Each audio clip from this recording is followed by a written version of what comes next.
This is my sim racing pedal.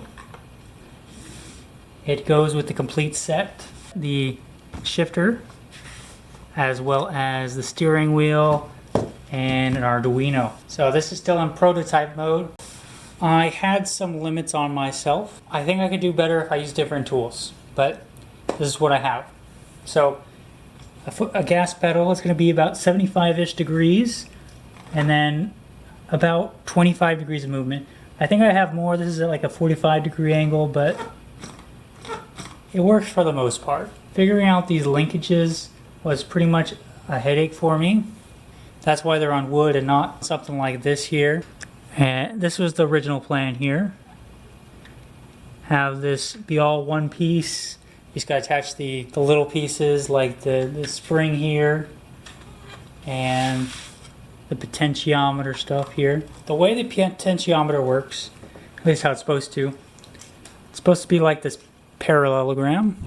And so I came up with this, like an uneven linkage, and it works out pretty good. Just one thing to note, I had to like stop it, because if you go too far, then it doesn't push up as well. And the teeth here, I was planning to go for a 0.5 modulus, but yeah, as you can see here, maybe you can't, but the potentiometer, it's wiggling a little bit, and it would start slipping.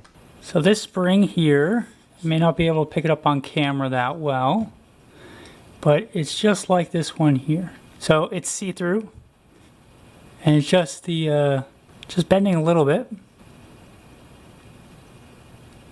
Because there's a lever arm right here, it moves this a lot, stores a lot of energy here, and then lets it go.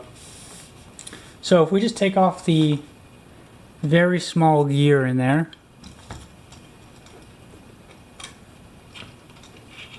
this is a 12-tooth gear, modulus 1. If we take that one off, this thing just moves effortlessly back and forth. There's no like friction to slow it down. I can just continuously expand this spring here so that instead of being 20 millimeters wide, it could be 80. And then I get a lot more force out of it, hopefully. I think I'm just gonna print out 2 more of these and then try to get my sim racing set up. All right, thanks for watching, everybody. If you guys want to try printing it out yourself, there is a printables link down below.